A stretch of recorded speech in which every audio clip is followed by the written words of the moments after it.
The 2000s decade had rappers that lasted a very long time. Ludacris, he had a southern appeal and clever wordplay. Nelly had that country grammar and melodic appeal.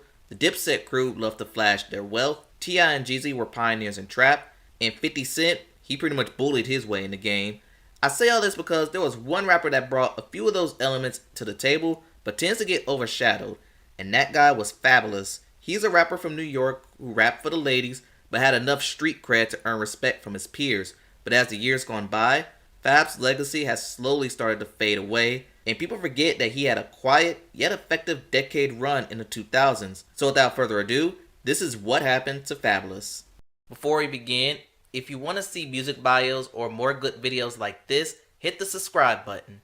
Also, I've started a Patreon account. On here you get more copyrighted material and they'll be uploaded 48 hours prior to YouTube. If you want to support or visit, link is in the description. And without further ado, on to our feature presentation.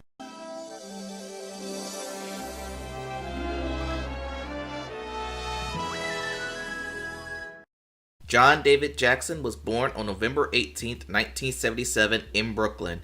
He is of Dominican and African American descent. He grew up with a single mother household in the rough neighborhood of Bed-Stuy. As a youth, he gained an interest for the arts, as he loved to draw. He went to high school, art and design, but his dream for the arts was short-lived. He realized growing up in Bed-Stuy, no one became an artist. They either did sports or dealt drugs. But that's okay, as he gained another interest in a different form of art, music, hip-hop in particular.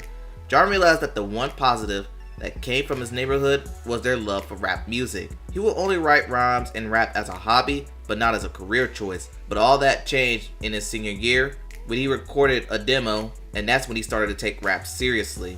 John started to go by the name Fabolous Sport after the Ralph Lauren sports line, and it's intentionally misspelled when he failed to spell the word correctly in a freestyle, and the name stuck. Fabolous started to ship his freestyles to the streets. One of those freestyles landed in the hands of DJ Clue of Hot 97. He invited Fabolous and another rapper, Noor, to freestyle on his radio show.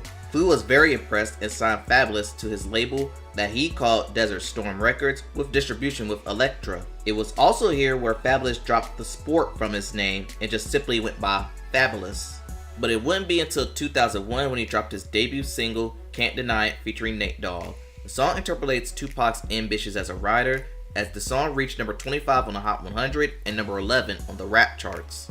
If they want it, cowards get it. They still wonder how I did it. On September 11th, 2001, yes, an album came out on that tragic day alongside many others, but that's another video for another day. Fabolous released his debut album, Ghetto Fabulous. The next single was the Neptunes produced track, Youngin', Holla Back, and that went number 8 on the rap charts. Holla back, youngin'. Holla back.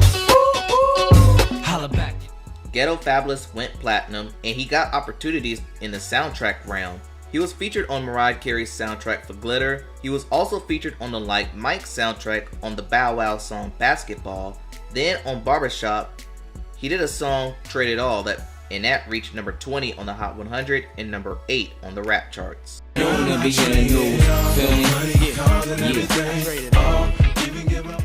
In 2002, Fabolous will meet Emily B, who was a student in fashion school, but before his album would come out in 2003, he was arrested for having an unlicensed gun in his car, but the charges were dropped thanks to proof of documentation.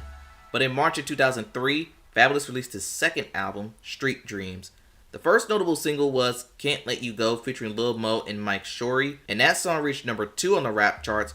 It gave him his first top 10 hit on Billboard, going number 4 on the Hot 100. I really wanna be with you. I wanna be real with you. I can't leave you. His next single was Into You, but there was some controversy involving the featured guest. The original version featured Ashanti, but her label Murder Inc. refused to let her be on the video because Irv believed Ashanti was being oversaturated and overexposed at the time, so she was removed commercially. So Fabolous decided to replace her with Tamia because the song interpolated her 1998 song, So Into You. The song went number 4 on both the rap and Hot 100s as Street Dreams went platinum. But speaking of getting left off the video, he contributed a verse on the Christina Milian song Dip It Low, but was not featured in the video for unknown reasons. Fabolous kept the momentum going. In November 2004, he released his third album, Real Talk. It was headlined by the single Breathe. The song used the Super Temp Crime of the Century sample, thus they took the publishing for the song. Breathe reached number 2 on the rap charts and number 10 on the Hot 100. Breathe, 1 and then the 2, 2 and then the 3, 3 and then the 4. He released one more song, Baby, with Mike Shorey, but it wasn't successful, but Real Talk still went gold. In 2006, Fabolous was shot in the thigh while leaving Justin's, a restaurant owned by Sean Diddy Combs, the man who's all in the video, all on the record, dancing. While his entourage was rushing him to the hospital, they ran a red light and caught unwanted attention to the police. After the police stopped them, they found 2 unlicensed guns in the vehicle and arrested all, including the wounded Fabolous. But they did send Fab to a local hospital where he recovered from his injuries. After recovery, he released his 4th album, From Nothing to Something, in 2007. The lead-off single was Diamonds, but it was not successful, going number 83 on the Hot 100 and missing the rap charts entirely. But his next single, Make Me Better, featuring Neo, put him back on the map, going number 8 on the Hot 100. It gave him his first number 1 on the rap charts. I'm a movement by myself, but I'm a force when we're together. Third single was Baby Don't Go, produced by Jermaine Dupri and featuring T-Pain, and the song went number 4 on the rap charts and number 23 on the Hot 100 as Nothing to Something went gold. And Fab's personal life was shaping up when his girlfriend Emily B gave birth to a son born in 2008. And he still kept going in 2009 when he released Loso's Way. The album became his first to go number 1 on the Billboard 200, and part of the reason was the song Throw It in the Bag featuring The Dream. The song reached number 14 on the Hot 100 and number 2 on the rap charts. Just throw it in the bag. However, other singles failed to reach success, so the album went gold again. But he did get one collab credit during his time with Trey Songz on the song Say I that put him back at the top 10 on the Hot 100. In 2011, he got into a beef involving Brandy's little brother, Ray J. Story goes, Fabolous tweeted something about Floyd Mayweather having a concert in his living room, and the video panned to Ray J singing One Wish on piano. Ray J didn't like that, and when they came face to face at the Palms Resort in Las Vegas, a brawl ensued. More so, Ray J sucker punched Fab and ended up in handcuffs.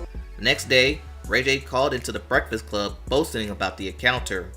When you want to disrespect me and the money team, and we got 7 Rolls Royces outside and we just made 350 racks on the... Don't disrespect me. I'm going to smack you up again, fool. Alright, so Ray J... I swear to God, he running from me right now. I had 100 fools outside of Moon right now. He never left the club. He was scared up in there. He tried to call the police. So when you hit him, what did he do, Ray? Nothing. He fell back because he's a sucker. Long story short, Ray J apologized to Fab, and according to Ray J, it was one of his biggest regrets. But back to the music, Fab released his 5th album on Christmas Day 2014 called The Young OGs Project under Roc Nation. And despite receiving favorable reviews, the album underperformed commercially. In 2015, a second son between he and Emily B was born. In 2017, he teamed up with Jadakiss on a collaborative album, Friday on Elm Street. The album was originally called Freddie and Jason, with legal reasons being the reason why the album title was changed. In 2018, Fabolous was arrested on DV. Story goes, or story alleges, that he and Emily B got into a serious altercation and it led Fabolous into punching his wife, knocking her 2 front teeth out. Then a leaked video surfaced of Fabolous brandishing scissors and threatening Emily B and her father. With that, they added 2 threatening to kill and possessions of a weapon charge on Fabolous. Fab's case went federal, and if found guilty, which he pleaded not, he could face 20 years in jail.